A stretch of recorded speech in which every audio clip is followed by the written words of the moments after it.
Thank you very much. So, yeah, we'll be in touch. We are planning our next social for February 25th at 6:30. I'm not positive the place yet, so stay tuned. We tried to mix it up and went to Moods last month, so we'll see where we go this month. Um, I have some good news, and I have to really resonate with this and keep it in my forefront. But I was meeting with Helping Hands yesterday, and in the past 3 months, they have housed 4 people.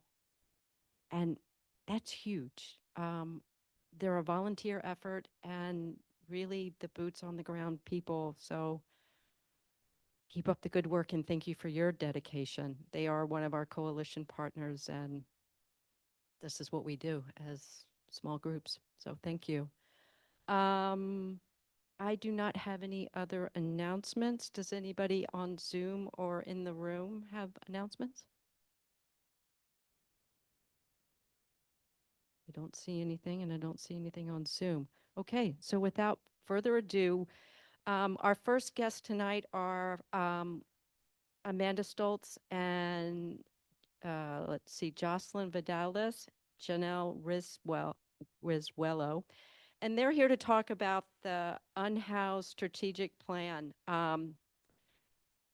And I wanted to just introduce, so Amanda, as she said, joined the city of Sunnyvale in January 2024 as the homeless service manager and was promoted in August to serve as the city's housing officer overseeing the Housing and Human Services Division. Jocelyn joined the city of Sunnyvale in November as the unhoused specialist in the housing division within the community development department. And both of them are working on this plan as with Janelle. So I will turn this over to them to speak. Thank you. Thank you. And do we have our slides? Yes, please. Okay, so we're getting the slides ready. I will just do a short introduction. So we were directed to draft a draft strategy to address homelessness. Sorry, I was at a council meeting late last night and my brain is mush. So we were directed to do that. We did that. We brought it to council in December of 2025, and council said, you didn't get community input. And they're right. We did it on a really quick timeline, and we missed a really important piece. And so we were directed to go back out and get some community feedback, and we're doing just that. And we're really excited about it. So we are here today to talk about the types of outreach that we're doing, the meetings that are coming up, ways that you can engage, so that everyone is well aware and can pass along that word, because we want a lot of people at our meetings, and we want to ensure that everyone's voices are heard and that their input is incorporated where possible into this plan, so that when we bring it back to council in July, that it really speaks for the community.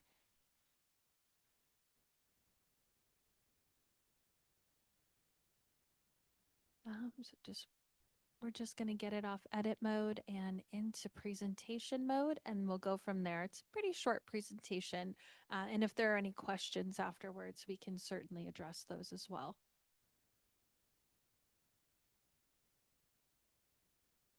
It is German, so there are very few vowels. There is one vowel.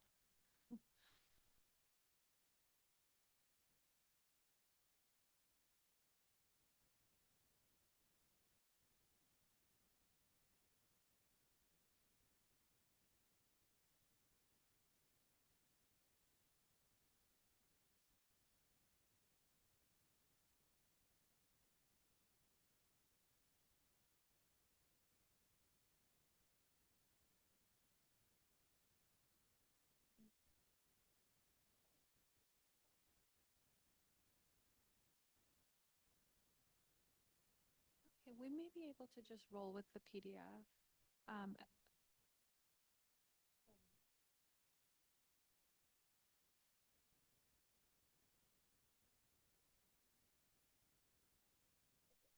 Okay, we're having some technical difficulties, but we will make it work. All right.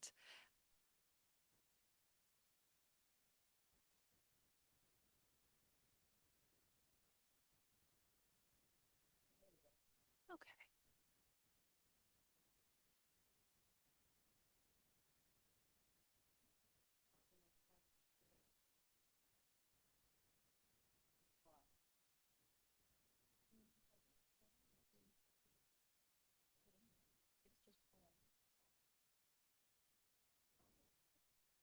Yeah.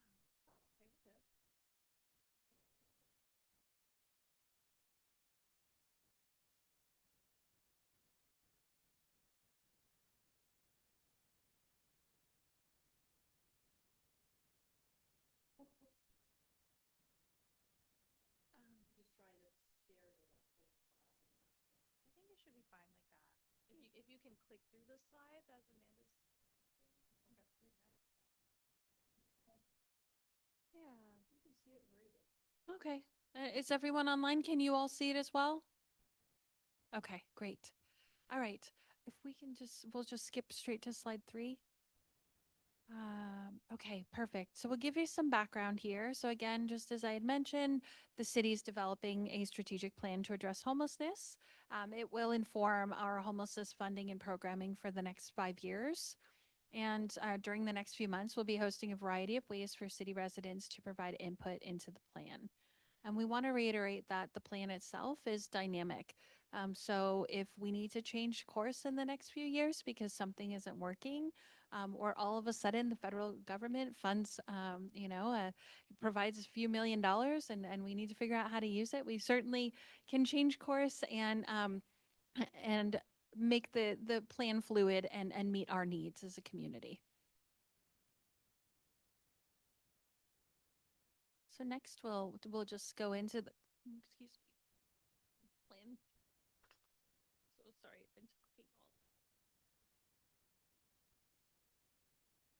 We'll go into the plan overview and goals.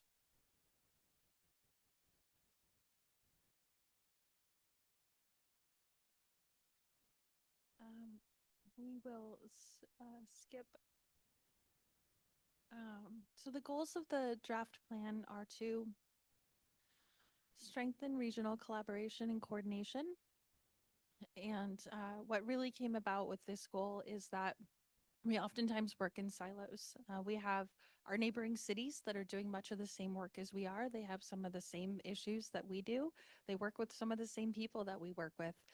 And yet, oftentimes, we again are working in silos. And so, how can we strengthen our regional collaboration both with our neighboring cities, with the county, and of course, with our nonprofit providers and the advocates that are so fiercely and strongly working with the community as well to get people out of homelessness?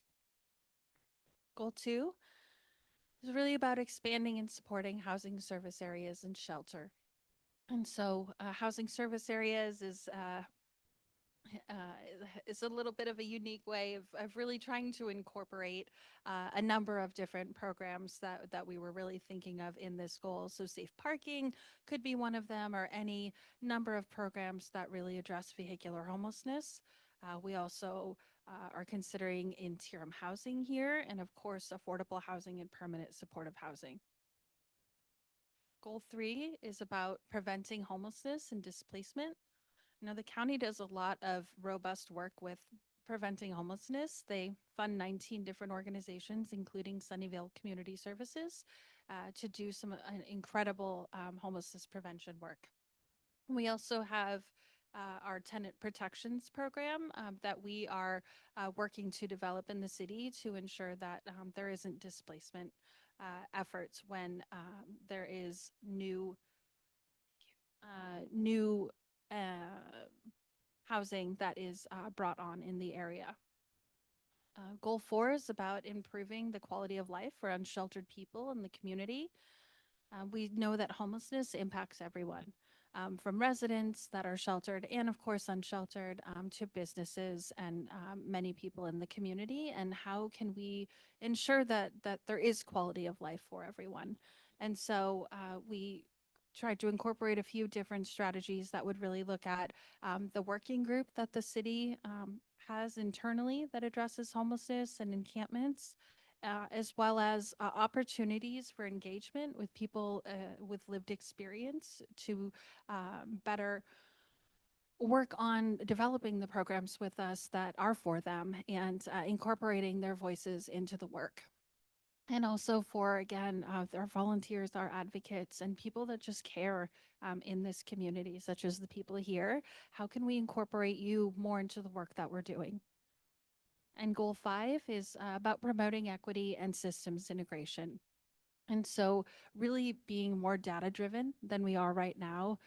How can we ensure that we have really robust performance metrics and that we're really understanding how our programs are working, how successful they are, what success looks like, and whether we should continue to move forward with funding them, whether we're able to duplicate them, and again, how we can better integrate what we're doing with data into our everyday work.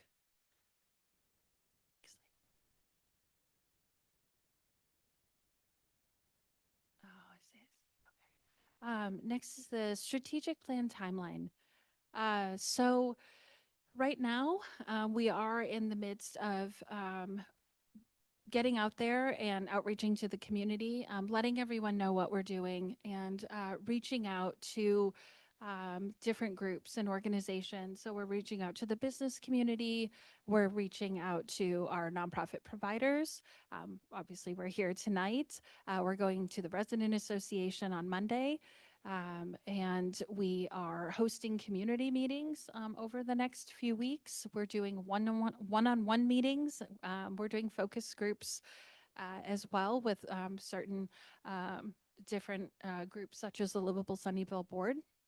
And we invite you to, if you would like a one-on-one meeting with us, if you'd like a small focus group, please reach out and we would be happy to set that up with you, whether it's through our consultant. We are having our consultant run some of the meetings and city staff running some of the meetings as well, so that we can really get to all of the different groups and have all of those different voices. When it comes to people with lived experience of homelessness, we are going to be leaning into our providers and also going out ourselves to be able to conduct surveys and to have organic conversations about what it is that's working for them, what it is that they feel is lacking in our system in Sunnyvale, and what they need more of. And so we'll be conducting that sort of robust outreach in February and March. And then we will take all that information back and what we've learned and really synthesize it so that we can incorporate those elements into the final draft of the plan. We also plan to set up a final feedback opportunity. We're hoping, time allowing, that we can do it in more of a sort of informational. People will be able to see what the plan looks like, what we're going to be presenting to council, that we have full transparency. And if there are any last minute changes or things that we missed or that you'd like to see, that we can really talk through that so we have a final draft. We'll also be putting that on our website as a draft as well, so that people can provide feedback in other ways if they can't make the meeting. And then once that is done and we really feel like we have that final draft, we will be preparing that staff report and getting ready to go to council on July 28th. That is the meeting that we've set. So if everything goes according to plan, we'll be going back to council on July 28th with that strategy in hand and a short presentation, letting them know about the community outreach and the community has spoken and what we're presenting for final approval. And we've also, Jocelyn shared a handout with those key dates, the meeting dates. We're having a daytime community meeting, and next week we're also having an evening community meeting the week after. Both of those meetings will be identical. They'll have the same content. We'll be extracting the same feedback, same educational presentation. We just wanted to have it at 2 different times to ensure that folks, if they couldn't make one, would be able to make the other. And then I think next slide. And then we wanted to just talk about engagement opportunities. I kind of just went into it in the last slide, but um, we'll just jump into it one more time. So upcoming meetings again are next Thursday from 1:30 to 3 at City Hall. And again, on February 18th from 6 to 7:30. So again, both of those are at City Hall. They'll be in the Bay Conference Room where some of our commission meetings used to be held. And we'll be giving a presentation about the strategy, how it was developed, and just really talking through the goals and the strategies. And then we will have a after the presentation, we'll have those stations where people will be able to give their feedback on what they like, what they don't like, and ideas that they may have to add into the goals and strategies, and some other ideas that aren't in the strategy that we'd also like feedback on as to whether they should move forward and make it into the strategy. There'll be time to also talk to various city staff and to just connect as well in these meetings. So we really look forward to hosting them, to seeing as many familiar faces as possible. So certainly please spread the word. We will also have a Zoom link available. So it will be hybrid. So that anyone, again, who can't make it in person to either meeting will be able to listen in, and then we'll be able to use the chat feature to have people provide their feedback where they, in the same way that people are doing that in person.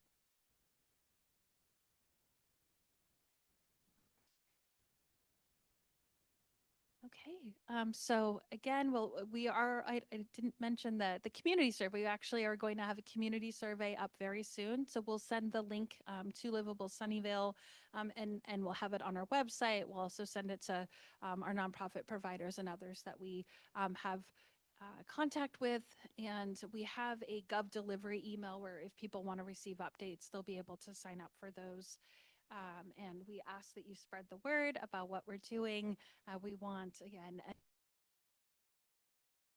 to inform the strategic plan before it goes back to council.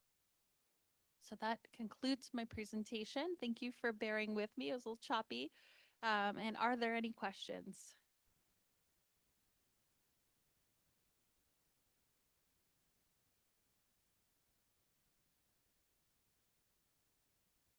Be great to have this in an email invitation. That would be great. That's a great idea. Absolutely.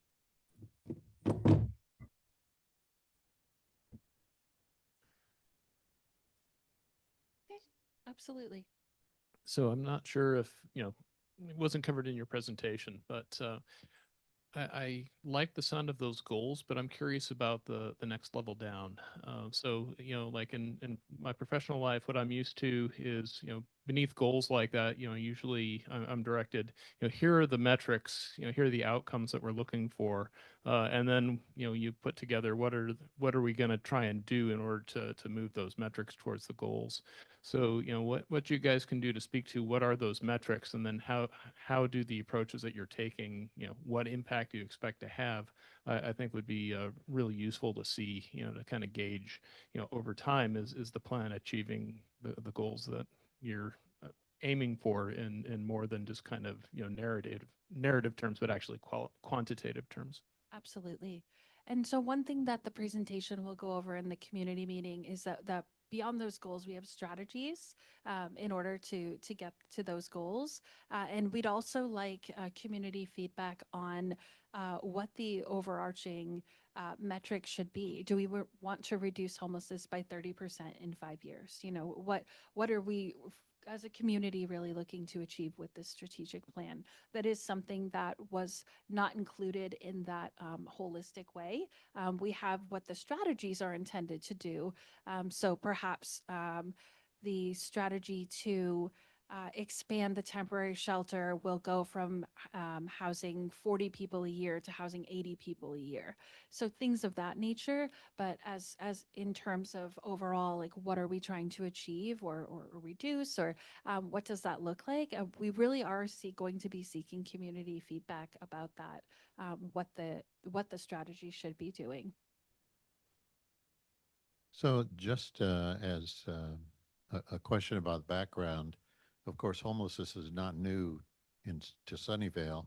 why is the city work just now working on their the first homeless strategy to address this? And I mean, I know how I would answer it. Part of it is 3 years ago, if you asked the city, they would say it's the county's problem. So this is kind of a change, but why now and why not, 10 years ago or whatever? Came on in 2024, and I think prior to me, there was someone who was here for a short time in my former role of homeless services manager, and prior to that position, there was nobody who had expertise in homelessness. And so it's really hard for a city, and I see it with some neighboring cities who still don't have those positions in place, to be able to draft something like this and manage programs that potentially are going to be going into it without any expertise. And so I would say that's part of it is the city just recently in 2023 approved that homeless services manager position, which is now the human services manager. And that person will be overseeing the programs and projects. And then also Jocelyn's position, we just got approved in July 2025. And this position solely works on homelessness. The human services manager works part-time on homelessness issues, but also on the federal programs and managing a number of staff. And so we have one person and a potential number of programs coming online. And so when you really look at the workload, especially the extent of the programs and things that we would like to see, and one person dedicated to potentially overseeing those, I think it's nearly impossible to be able to do. And so I did the best that I could in that former role. And I think, and I'm excited about what the city is going to be able to do as we continue to expand, and also with goal 1, as we continue to tap into the resources that are here. I have had a number of conversations with folks who have a passion for this work and have been doing it in a volunteer capacity for many years. And I think that needs to be tapped into more.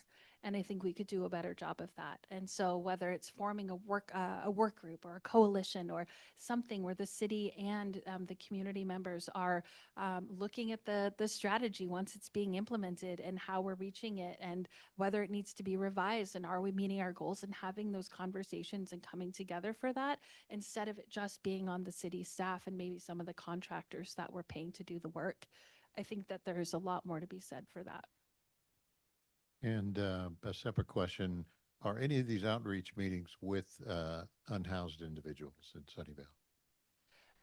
Unhoused individuals will be invited to all of these meetings, and we're going to make sure that the invite gets out. And then we're also going to be meeting with them in the field. We're going to be going to them. Sometimes certain people don't necessarily like to be, in City Hall. It's an overwhelming place, even for me sometimes. And so being able to get to people at the library, at their encampments, at places that we know that they are living and residing at. We are planning on doing that. We're planning on setting up at our Daily Bread when we know that people are getting food, and having them being able to engage with us in that way, going along with our street outreach team, and doing some ride-alongs. And again, asking if our providers can also, when they're out in the field, if they're able to administer the survey that we have, that we're also asking for that help as well. And Angela, it looks like we have some questions online.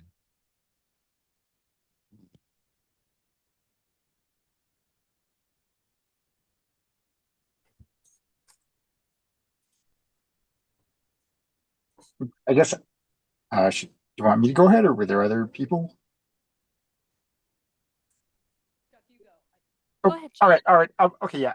Yeah, actually, I wanted to follow up on some of the comments you were making earlier, which were really nice, about kind of the higher level goals of the strategy. Like, how much would how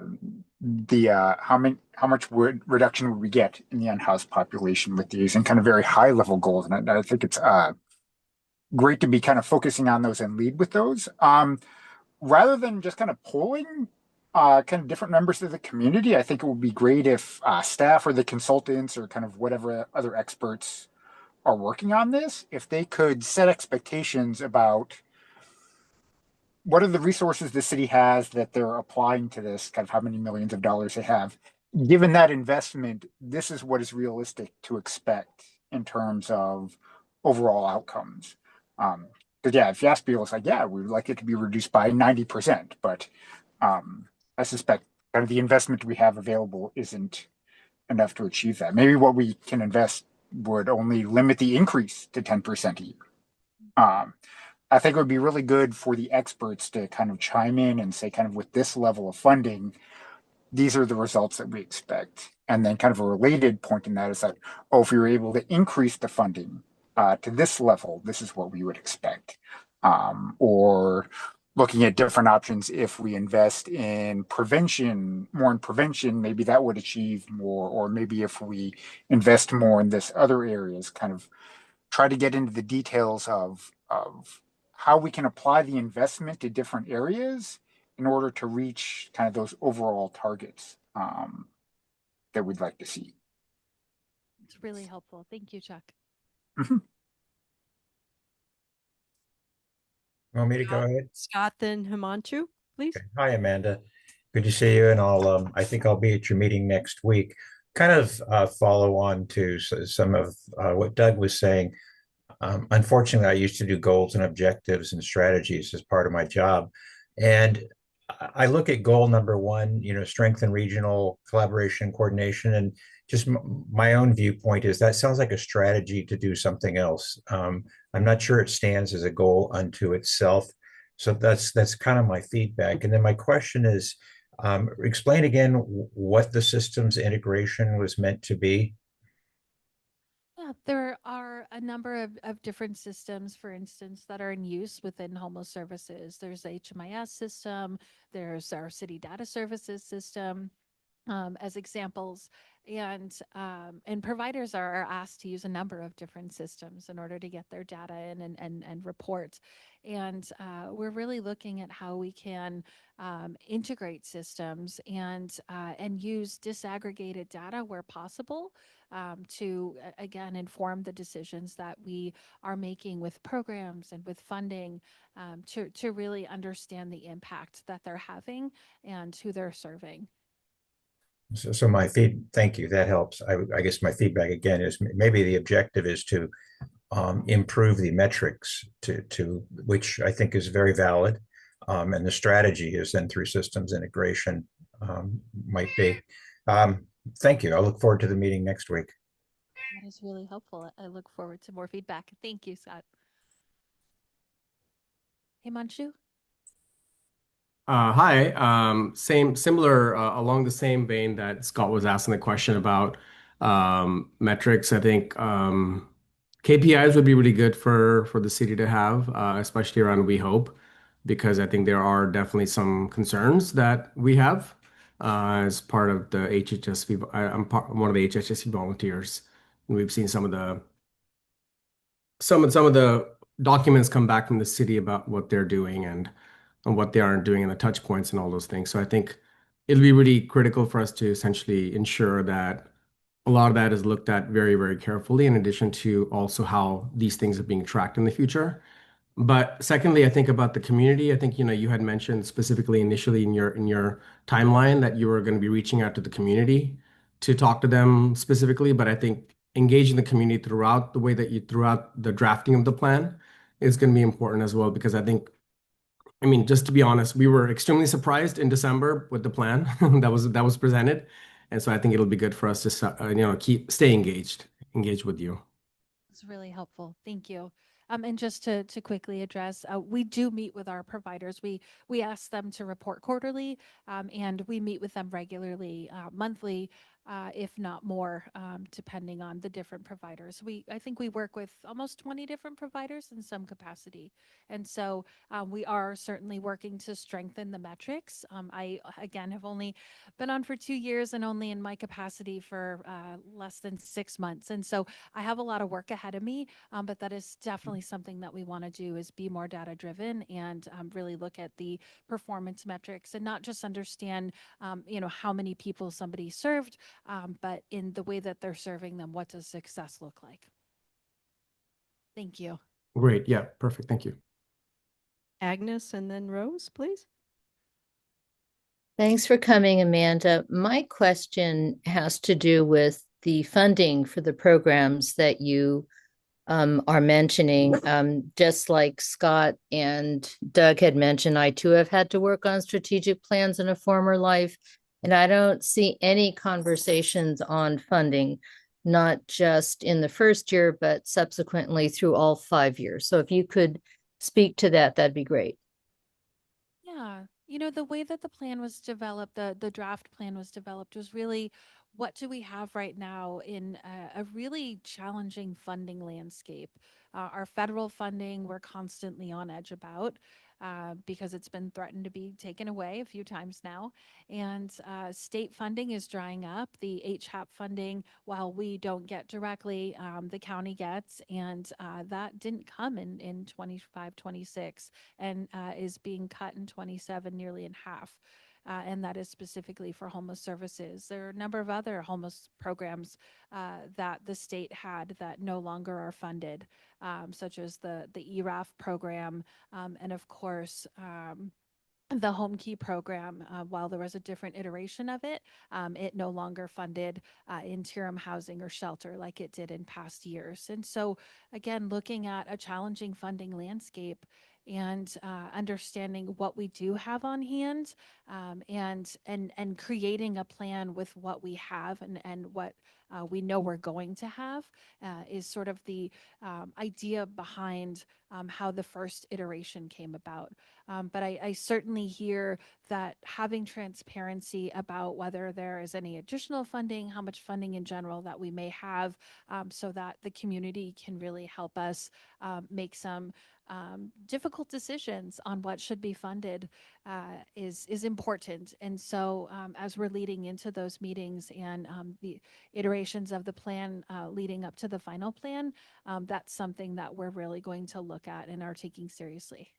Yeah, I think especially given what you're mentioning, and we all know about state, federal, and county funding, it's important to know what the city is willing to fund and committing to fund for these programs, because in the past, as we all know, it doesn't appear to those of us on the outside of the city that there has been much done to stave off the crisis that we now have. So thanks a lot. Thank you, Agnes. Hi, this is Rose. Rose. Hi, I have a question on a permanent housing, supportive housing. That you said you have the goal. Are you gonna use a different approach or services aside from the current one that everyone are using? Good question. So our permanent supportive housing, we have units that are coming online embedded within the affordable housing, such as Ira D. Hall Square. I believe there are 45 units of permanent supportive housing that are currently leasing up. And generally what's happened is that the county has funded those in the past in various capacities with various types of funding. And so anytime the county is funding units, they need to go through coordinated entry. So we don't necessarily have any say in how those units get people and what the eligibility criteria looks like, because again, that would be handled through the county and any other entity that funds them, like the housing authority. Does that answer your question? I'm just curious if there's any other. Thank you, Rose. I have a question. I wanted to share the timeline, and I was a little bit distracted. I'm sorry. I was trying to do too many things and watch the computer and all this. But your timeline, and I wrote down the date, July 28th is when you proposed to go back to City Council. Was that right? Yes. So when we were speaking with City Manager and when we were attending the budget set aside in December about how to allocate those funds, we were told specifically the budget priority meeting in May is the time for you to advocate. I'm a little confused that if we're going to have to advocate, this project won't be going till July. So am I missing something, or is there still critical places for us to advocate at that budget priority meeting? I'm a little confused. Sure, sure. With the way that the budget process works for the city, it is on a tight timeline. So even if we got this to council in May, which, you know, initially it was get it to us in 3 to 6 months, that would still be too late. And so there already is that determination that any changes to the budget, if there are any, will need to be done through sort of a mid-year budget cycle, or outside of the budget process, which there is a clear understanding. And you know, we did that, for instance, with street outreach. The street outreach contract, I wasn't able to bring to council until April because of or August because of the RFP process. And so we just had to do a budget amendment in order to incorporate those services into the budget outside of the budget process. I'm digesting. Rose had a question, I think, again. Yes, I have one more question or a suggestion for the encampment. Is your goal not to sweep them? Because I know the other day I see an encampment that are being swept, and I know they need to clean it. In San Jose, they have cleaned up the encampment, and I've seen the other day I was driving along the 101. I believe the encampment under the bridge are being swept. I am not very sure, but I see them cleaning up the area. And I just hope that the city will not sweep them because they don't have any other place to go. Those particular areas are Caltrans areas, and so the state declares when they are going to abate an encampment, and generally they're doing that because their health and safety issues, especially if they're on an over or underpass. So, I can't speak to that, but Yes. certainly we can look at as a community if we want to speak to encampments and how they are addressed in this strategy. That's not something that we put in initially. We have a little bit of language, but we really focused more on the services and programs that we would provide generally to people who are experiencing homelessness or at risk of. But if we want to look at including language about how the city handles encampments, we can explore that as well as one of the strategies. Yeah, I just realized it's the Caltron. I forgot. Yeah, it happened before too. Yeah.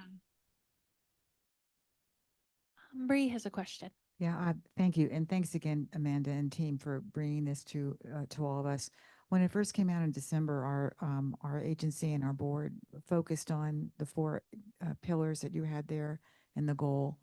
And the one that we, of course, focused the most on was preventing homelessness and displacement, which is a huge part of it, and which is our main focus, or not our only focus, and one that we hope that we'll be a strong partner with.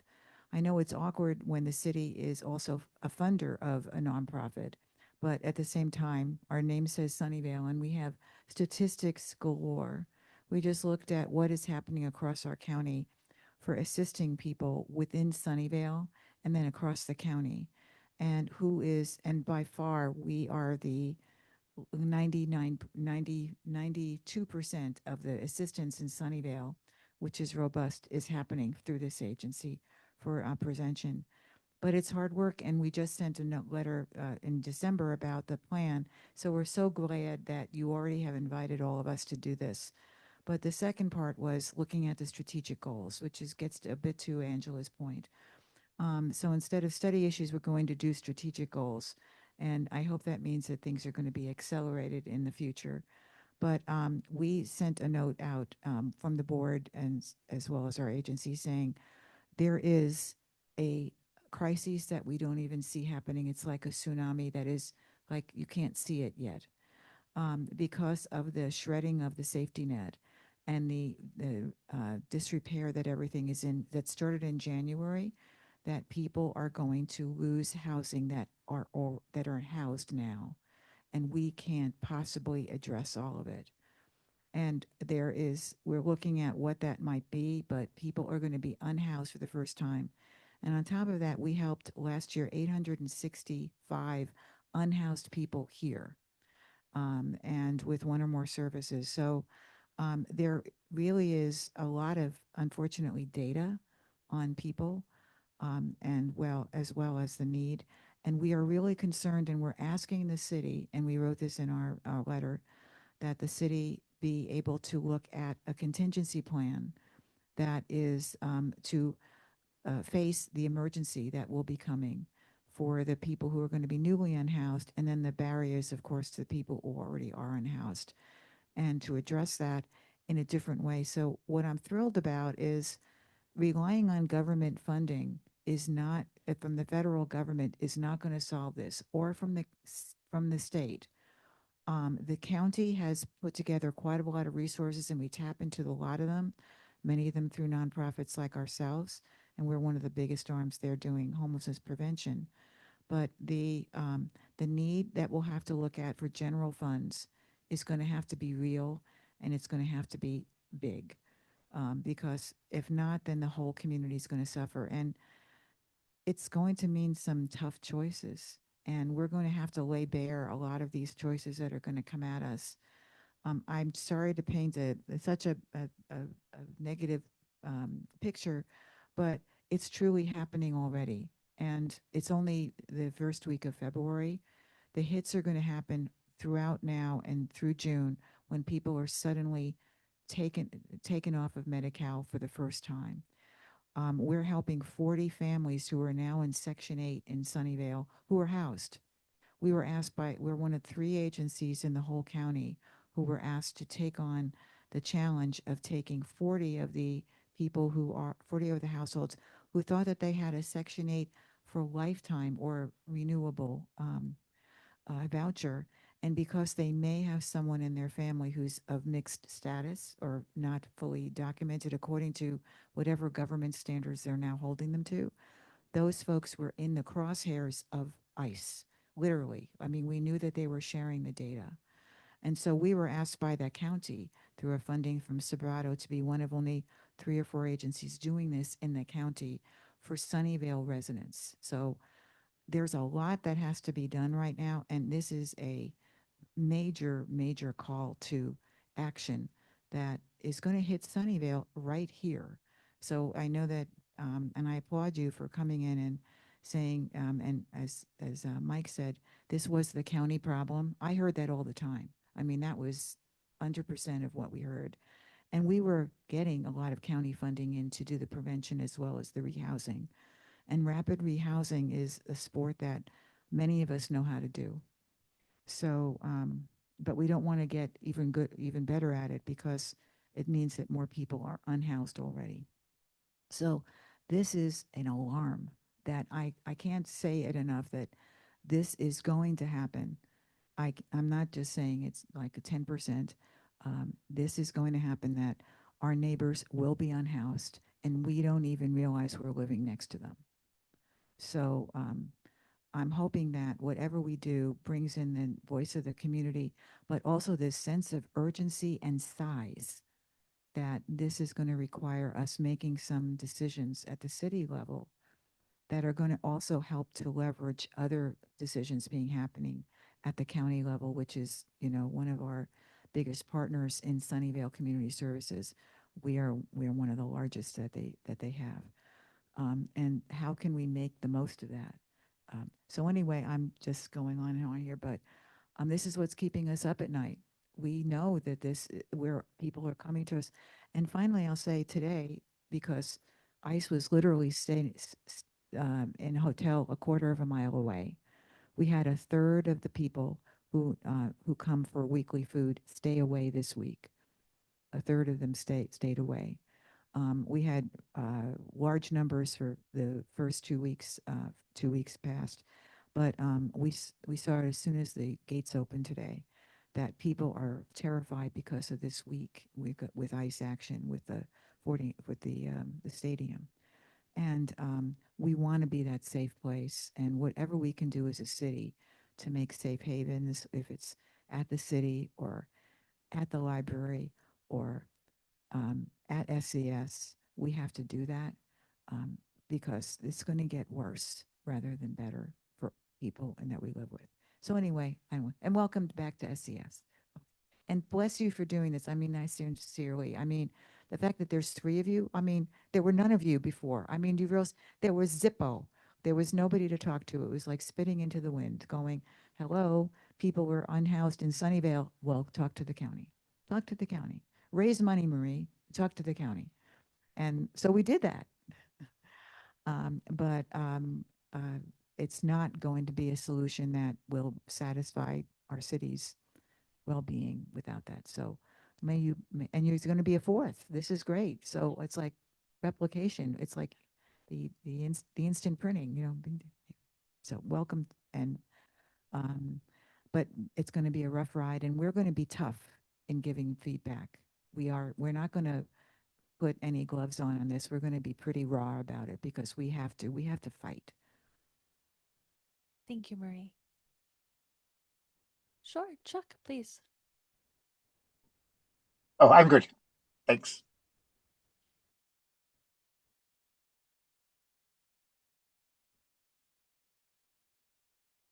Nope. Any other questions in the room? Who what? Oh. So we talked about, Doug and Himanshu talked about the importance of looking at the costs for the projected programs. But when we met with the city manager about this uh, general topic a few weeks ago, he pointed out that we don't know what we're spending on homelessness because it comes out of all kinds of different departments. It's DPS and something else over here and so on. And clearly that's problematic for a number of reasons. And one of the reasons is that if you don't know what the cost of any of it is, any new proposal you come up with, maybe to somehow fund encampment or whatever it might be, uh, plans that would save money in a number of areas, you cannot take that into account. Everything looks like new money to the council, and it looks like this is new money we've got to come up with because we can't quantify that we're going to save money over here by spending money here unless we know what that is that we're spending. So are there plans to try and get your hands around those costs that we are currently doing so we know when we do something and can look at alternatives and understand the cost of those alternatives? That's a really good point, and Tim is always right. Yes, that is it's gonna take a little more effort. It's a little more comprehensive. I'm hoping once we get the human services manager on, that we can start to pull that data from DPS, from Public Works, who's doing the encampment cleanups, and our Parks department, who's going out there and cleaning every morning, and really looking at that holistically. It's a really good point. Hamachu has another question. Please. Hi, thank you. Yeah, just in the spirit of what Marie was saying, and thank you, Marie, for saying what you did. And we appreciate everything that SCS does. It's a huge help to the community. Along those lines, I think the question also is, a plan to also work with other cities as well, in addition to the counties, to kind of make sure that this plan is not, just unilateral, essentially, if you will, and what kind of services can also be shared cost-wise as well with other cities will also be really important for us to kind of pay attention to. So I'm not sure if that's all going to be part of your plan as well. I don't think I saw it in the plan in December, so I think that'll also be really important. Yeah, it's actually goal 1, and it's strategy 1 or 2. That's something when I started off here, I was able to get into Mountain View's year, and we invited Palo Alto, and then we invited Milpitas and Santa Clara and Cupertino, Los Altos, And we meet regularly on a bi-monthly basis and include the county as well. And we talk about how we can better leverage resources, how we cannot how we can do things so that we don't have to reinvent the wheel, and that we can use our collective expertise. Again, some cities don't have a group of us. They have staff doing other duties as assigned with no experience in homelessness. And so we really are working together and leaning into each other. I just had a meeting with Palo Alto right before I came over here. So we're really looking at that and understand the importance of it, and leveraging resources again during this challenging financial time is critical. So ways that we can find a program that works and then duplicate it in another city so that they don't have to create it again, or do an MOU and have it run in both cities. I think, funding partners love that as well. They'd rather see it funded in a few different cities and have the program expand rather than just have it reach a small niche population in one small city. So you're absolutely right about that. And I think we have more work to do. So do you have shared goals with other cities as well, where you're kind of sharing metrics and kind of also tracking metrics with other cities instead of just kind of just having meetings? We're not there yet. No, Okay. we are not there yet. Right now, we are having the meetings, and we're getting our sea legs, if you will. And I think the next phase of that, once we have that foundation, would be how could we get to that next step. But again, some of the cities don't have the kind of staffing like we do, and others have more robust staffing. They have a whole division, or even a department that deals with homelessness. So we are all in different phases, and we're doing the best with what we have. But you're absolutely right that that would be the next level, and that's something that we should strive to get to. Yeah, I think it'll be good to at least have some semblance of that initial goal, at least as part of your strategic plan, because I think especially if it's going to be a long-term plan, it should incorporate other cities and what shared goals and objectives and metrics are actually being tracked and shared as well between cities will be great. Yeah. Thanks. Absolutely. I can't say we don't have that yet, but that's something we should work towards. And the county's also developing they don't like to say our community plan to end homelessness, the next iteration of it. And so we have been heavily involved. The cities will be involved in that. The nonprofits, of course, will be involved in that too. But we're working in that planning phase with them. And this is the first time, at least at First Sunnyvale, that we've been so heavily involved in this planning process for the community plan, which is pretty exciting, having that hands-on approach, so that we can talk about how in the past it was the county, and now you also want us, the county, to do more things, and how can we leverage resources and work closely with you, because they have so many more resources than we do in terms of staffing and expertise in a lot of these areas. Thank you. Okay, so thank you, Amanda, Jocelyn, and Chanel. I appreciate your time and interest. And we will be in touch, and you can send me the stuff, and then we can send out links to it all. So thank you. Thank you. Adina has been patiently waiting. Adina Levin is our regional transportation local expert. She is the executive director of Seamless Bay Area and Friends of Caltrain. And she's going to talk a bit about the transit initiative. So take it, Adina, you can share screen if you need to. Thanks. All right.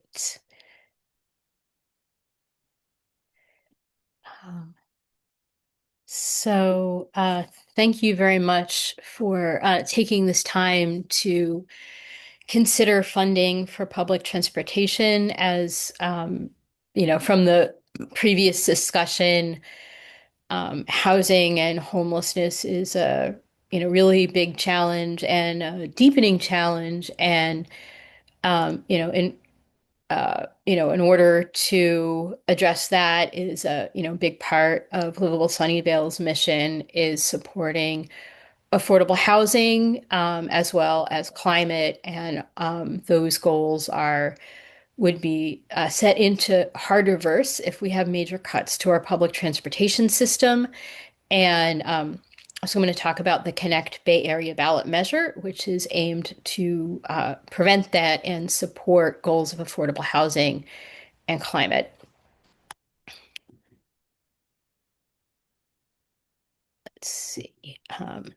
So this is a ballot measure this year aimed at preventing catastrophic service cuts that would take away from Livable Sunnyvale's, important goals for Livable Sunnyvale and for the region, as well as investing in improvements to make transit more convenient and affordable.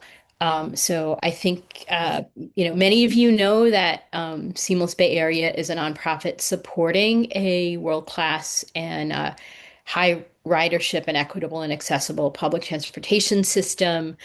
Friends of Caltrain has long supported a modernized Caltrain system that is part of a regionally coordinated transit network. Um, and let's see. Uh, Actually, I get that too in a little bit. Overall, around the region, about 70% of residents take public transportation at least some of the time. And even if for people who take public transit very rarely or even never benefit from public transportation by not having traffic congestion on the roads. And almost 1 million transit trips are made in the Bay Area every day. About half of them are work commutes and then to school, errands, shopping, recreation, and so on. And that mobility is really at risk with major financial risks to the agencies that carry 80% of all of the ridership in the region. So Caltrain, its ridership has increased by over 40% since last September when the beautiful new and fast electric trains rolled out. Ridership on weekends has over doubled. But that progress will be hit into reverse because even with that ridership growth, Caltrain is facing significant budget deficits, as is BART, Muni in San Francisco, AC Transit in the East Bay. And so if funding isn't found to address that financial problem, Caltrain has said that they might have to reduce weekend service that has been doubling, cutting daily service back to a train per hour, which would put that ridership growth in reverse. I'm going to go to this one. BART has said that they might need to stop service at 9 p.m. on weekdays and eliminate all weekend service. And, likewise, perhaps 50% cuts to SFMTA, which carries the, tremendous number of riders in San Francisco, and 37% cuts to AC Transit in the East Bay. The public transit is something that's really critical to support affordable housing in our communities, which will be undermined without transit. In Sunnyvale, we've seen homes being built in parking lots, but that would not be as much of a viable strategy if the public transit system, and we wouldn't be able to repurpose those parking lots. The public transit is really critical for affordability for people, for housing affordability and transportation affordability. It costs $10,000 to $15,000 a year to carry the cost of a car, which is something that is really out of reach for a lot of households. If we don't have that public transit, we will have worse air and respiratory diseases, not to mention sending our climate progress into reverse. On the point of affordability, this is a stat from a different part of the region, but it's the same here. Anybody who's taken a ride share knows that that is a lot more expensive than public transportation. For example, if you're getting between San Francisco and Berkeley, The rideshare is 10 times the fare on BART, and likewise taking likewise comparison to Caltrain in our part of the region. So how do we solve this? How do we prevent this disastrous scenario from happening? So the first step is a piece of news that you might have seen, in the paper, or, heard on the radio or seen on television, in this past week, where there was a loan that was made available to transit agencies from state sources, and that will close the funding gap until early 2027. So that will prevent major cuts this year. And then there's the regional transit measure that is slated for November 2026 to fund transit service and prevent those cuts for 14 years. Talk a little bit more about the ballot measure. The ballot measure covers 5 core Bay Area counties: Santa Clara, San Mateo, San Francisco, Alameda, and Contra Costa. It's a 0.5% sales tax in Santa Clara, San Mateo, Alameda, and Contra Costa, and more than that, 1% sales tax in San Francisco. The main use of the funds is transit service for those 4 largest operators that are facing that fiscal cliff, plus counties, including Santa Clara County, where the funding would generate more money that is needed for those major agencies. That'll provide funding that comes back to the county. And I'll talk a little bit more about what that will mean for Santa Clara County. The money will also fund transit transformation investments to improve safety and cleanliness, as well as more coordinated and affordable service, which I'll talk about a little bit more in a little bit. And here, let me get into a little bit more of that detail. So there's $46 million to fund rider-friendly improvements, including a 50% fare discount program, the Clipper Start program, that this will pay for 14 years, and that's a 50% discount for households making less than twice the federal poverty level. The region has just rolled out free and reduced price transfers, and that will be paid for by 14 years. Those free transfers disproportionately benefit low-income people that are cost sensitive. This will also fund transit priority, making buses faster and more reliable, improvements to paratransit for people with disabilities, and better, more coordinated signs helping to find your way around, especially in a hub station where you have, for example, a train and a bunch of buses. Speaking about that return to source funding, what it's called, Santa Clara County is actually going to get $264 million per year in funding that is at the discretion of the county. That number is particularly large, one, because there's a lot of voters in Santa Clara County, and secondly, because Santa Clara County funds BART. This money would go directly towards Caltrain and indirectly towards BART, as well as VTA service has really been subpar, below the level of the rest of the region for years and years, and this has the potential to enable service to VTA to be brought up to the level of the rest of the region. Folks are interested in San Francisco. I can talk a little bit more about that in the Q&A. But San Francisco has special financial challenges because its transit funding was different and especially impacted by the pandemic. And there also are a number of important accountability measures that legislators and the public made sure were in there, including a financial efficiency review. It's going to have one phase that is before the measure goes down the ballot, and it will have an independent oversight committee making sure the money is going to where voters have said it would go to.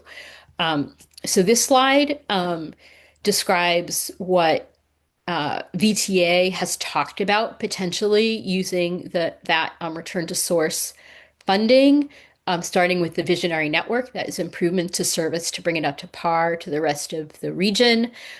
Transit priority, making buses and light rail faster and more reliable. Improvements to station access, replacing buses that are, at the end of their useful life. There will be the public start of the feedback process. My understanding is there's a 27th of February board workshop at VTA, and I would encourage people in Livable Sunnyvale to pay attention to that and weigh in. So Seamless is supporting the Connect Bay Area Coalition. We are working with many partners around the region, union partners, labor partners, business partners, Spur, Transform, San Francisco Transit Riders, and with a variety of elected officials supporting. This has a signature gathering effort. The signature gathering kickoff was on the 23rd of January, just a little bit ago. The reason why this has a signature gathering component is that the polling was in 56, 57%. And with the signature gathering initiative, in order to pass, it needs 50% plus one. If a government agency was putting the measure on the ballot, it would have required 2/3. So, arithmetically, 56, 57% is well over 50%, but well below 2/3. And therefore, the signature gathering campaign. I'll talk a little bit more about a signature gathering. This is something that we as Seamless are working with some of our nonprofit allies to support volunteer and community group signature gathering. So if your organization wants to support, there's actually things that individuals can do and things that groups can do to help support the signature gathering. So what are the next steps to do following Q&A? So first of all, Livable Sunnyvale has the opportunity to endorse the measure. And when endorsing the measure, you can spread the word. And another thing you can do if you choose to is to help to gather those signatures. There needs to be over a couple 100,000 signatures gathered between January and June to get it on the ballot. There are signature gathering events all around the region. And right before this call, I was on a call with the part of the campaign that is working on volunteer signature gathering activities that are coming soon to Santa Clara County. There's the first official one in San Jose this coming weekend, and there will be more. And this is a thing that Livable Sunnyvale could potentially participate in if you would like. And then in November, campaign to make sure it passes.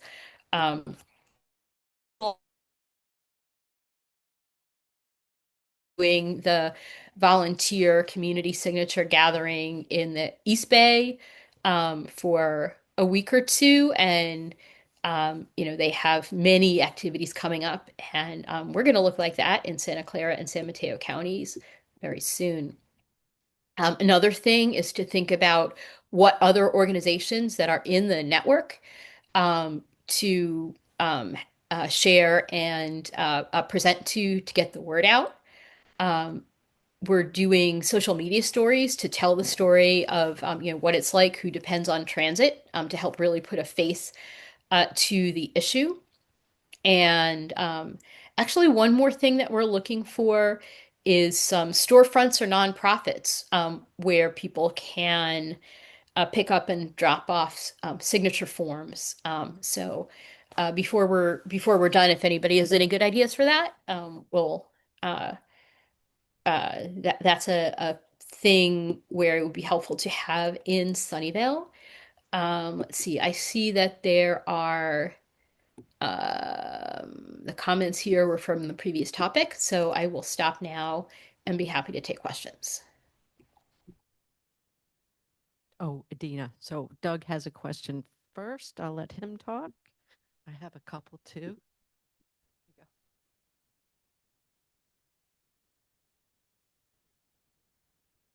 I think you have to decide, but So thank you for the presentation and thank you for your efforts. I'm also working the camera, so well, there we go. So I have two questions. So first, I noticed that the measure involves a sales tax, and I'm curious, that for me that always raises concerns about, is it regressive? Because that's typically the impact of the sales tax. So why is it a sales tax as opposed to, other potential funding mechanisms? Yeah, so Seamless Bay Area was part of the Voices for Public Transportation Coalition, which is a coalition of community groups and labor affiliated groups. And we had favored a business tax and had been advocating for a gross receipts tax. But unfortunately, that was not something that was able to succeed in the legislature.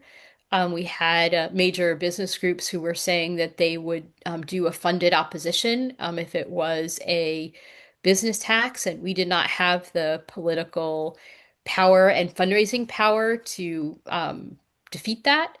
And so a sales tax um, uh, uh, is the mechanism. It would be um, about $150 a year for the sales tax. The sales tax is not on food and basic necessities. So, very low income households that are, paying precious money on food aren't paying taxes on sales taxes on food. And it costs, maybe 10,000 or more if you have to own and maintain a car.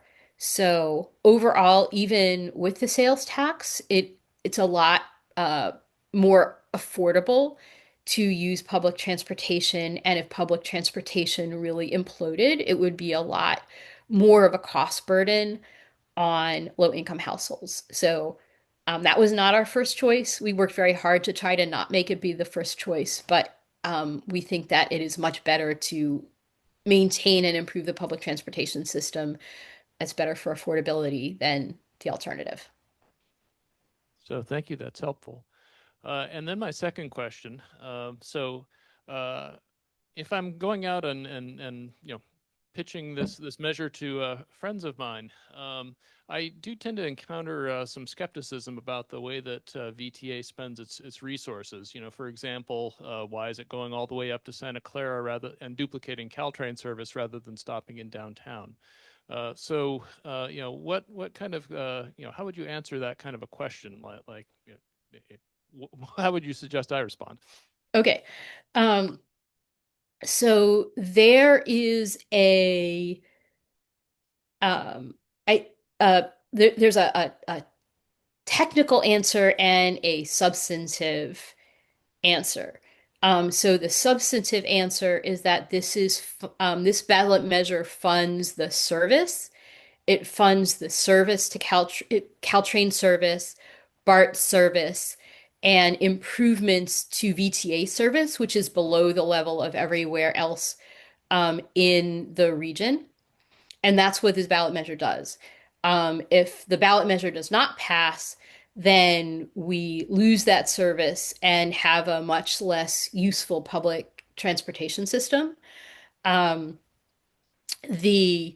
VTA has said multiple times that they are not using this funding for the BART Silicon Valley project. I have the same concerns about the BART Silicon Valley project design, but passing this measure or not passing this measure will not solve those problems. That's a very big capital project that is, um, like does have those issues, but not passing this measure will mean that we don't have useful BART service, we don't have useful Caltrain service, and we will have a less useful VTA service. That's helpful. Thank you. Thank you, Adina. So these are some kind of goofy questions. So Santa Clara County only needs 200,000 signatures? The 200,000 signatures is around the 5 counties. That is just to qualify it to get on the ballot in November. And then in November, it would need 50% plus one of the total number of voters in all those 5 counties together. And the Right. 200,000 is also in all those 5 counties together. It's not for one county or another. So only need 200,000 signatures to get it on the ballot? Correct. Oh, wow. Okay. And what else can we put on the ballot? No, sorry. That's a lot of signatures still. But it goes okay. I'm a little slow. And is this tax permanent? 14 years. 14 years, I missed that. Okay. And then I think that was all my questions. Yes. Okay. So you're going to start a campaign also in the Santa Clara County to do signatures. Anybody else in the room or on Zoom have questions? Mike does. Hi, Dina. I just wanted to just follow up on what Angela was saying. So, 200,000. So I think you have 180 days. Is that correct? Yes. So they're looking to finish up in mid-May, but essentially, So yes. even at 180 days, that's 1,000 signatures a day, every day. Um, I mean, we looked at this for the library bond for Sunnyvale, and even just for Sunnyvale, it seemed very problematic. And and do you have the resources to hire professional signature gatherers, or is it all intended to be volunteer? Yeah, there has been some very significant fundraising for the campaign. There's 2 phases of the fundraising, one in the signature gathering phase and the other for the November campaign. And there has been several $1 million raised for paid signature gatherers. And then, in addition and over and above that, we are working on a volunteer signature gathering, working with community groups. And what we have found, the majority, the bulk of the signatures will be from the paid signature gatherers. These are the people that you see with clipboards, standing outside Costco. And the community advocate signature gathering with volunteers and community groups. That can be and has been in the past the margin of victory. It'll be less of the signatures, but it's also, people, they see their neighbor and it's, more, it's compelling and effective. All right, thank you. I think Colleen has a question. Thank you. Can you address any competition on the ballot? Are there other initiatives regarding taxes already approved, or you anticipate to come on board to compete against this? Thank you. So what I hear from, I'll give two, I'll say two different things about this. One is that in experience overall from polling, that when there's different taxes on the ballot, if there's a tax to keep public transportation running and there's another tax for the public schools to build a school building, something like that, people make those decisions separately, and it's not really seen as a direct competition. That said, the polling also shows that voters are more reluctant to tax themselves this year than they have been in previous years, which is why the polling has been running in the mid 50s. And so it's less than the 2/3 that would have been required if a government agency were putting it on the ballot. But that is, very attainable at the 50% plus one level, according to the polling to date. So like yes, it's, not the most optimistic electorate that we've ever seen, but in a situation that it is passable.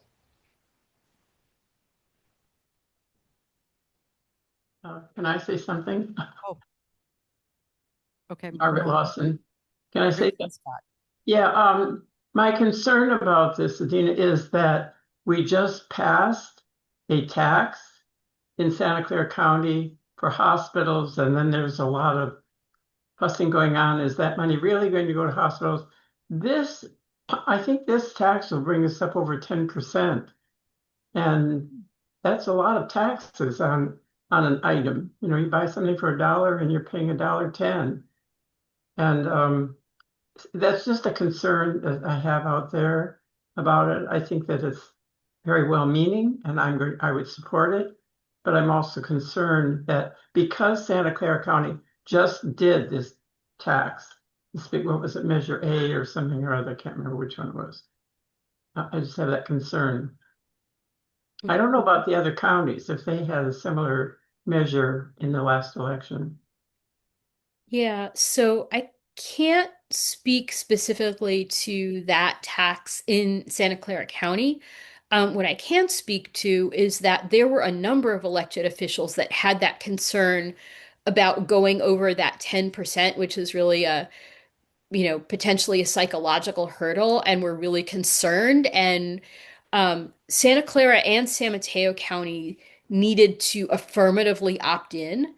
They needed to vote. VTA needed to vote, and Samtrans needed to vote to join. And there were some members of both boards that were concerned about that. But the polling that was done before that decision asked that question in particular: how much are you concerned about that 10% threshold? And it was a lot less important to voters than the people who were asking that question thought. So there's the general issue with voter fatigue, but that 10% was not as much of a concern for voters according to the polling. Scott.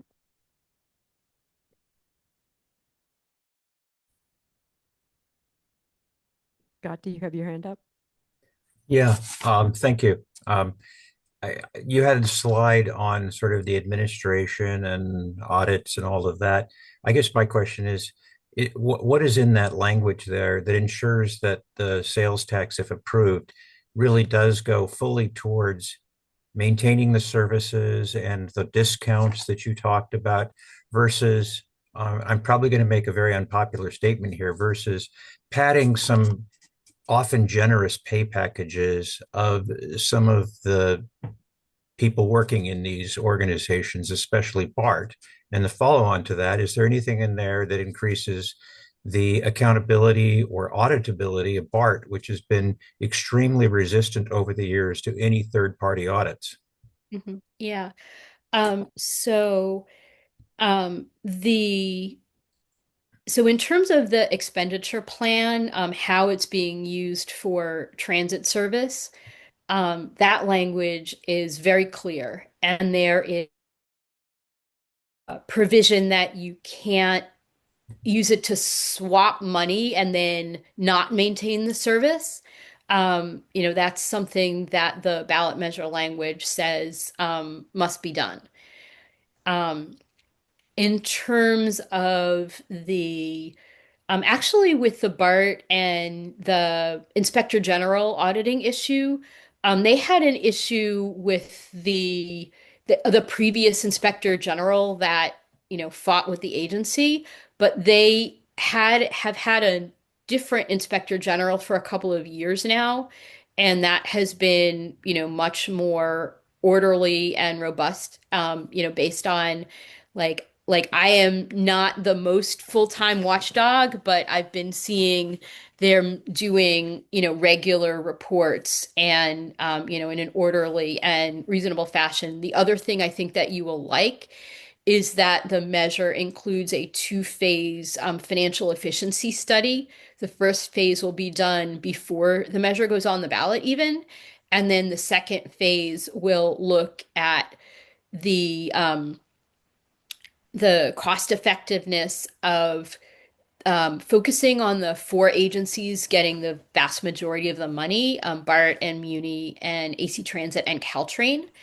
And also even though the VTA is not directly subject to that mechanism, the VTA board is very interested in cost effectiveness and is working on things that can be done locally. And so I really recommend paying attention to starting with that 27th board workshop and encouraging cost effectiveness at VTA as well. Thank you. That's encouraging.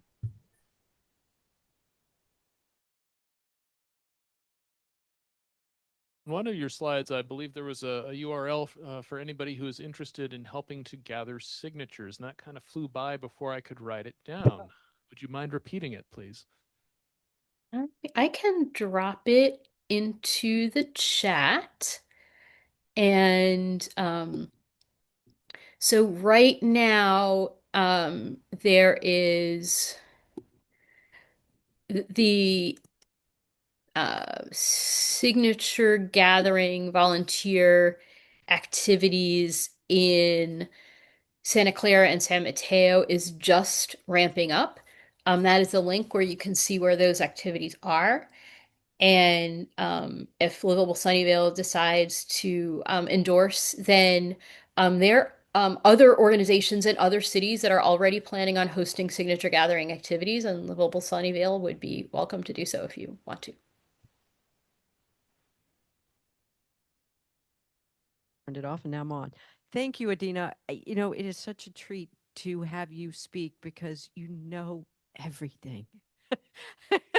And you articulate it so well. So thank you. I appreciate your expertise, and you are the local expert. I think we're at a point where we can take a vote, or I make a motion that we endorse this project. And we can just raise our hands, all in favor. And Paulina will make sure that everybody who's raising their hand is eligible to vote. And if they're not, she said everybody on Zoom is eligible to vote. Do don't. you need a second? Oh, do I need a second? Yeah, probably. I'll second. Thank you, Doug. Seconds.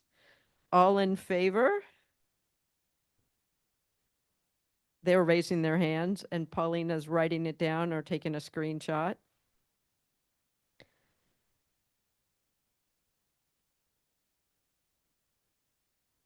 And then all that are opposing.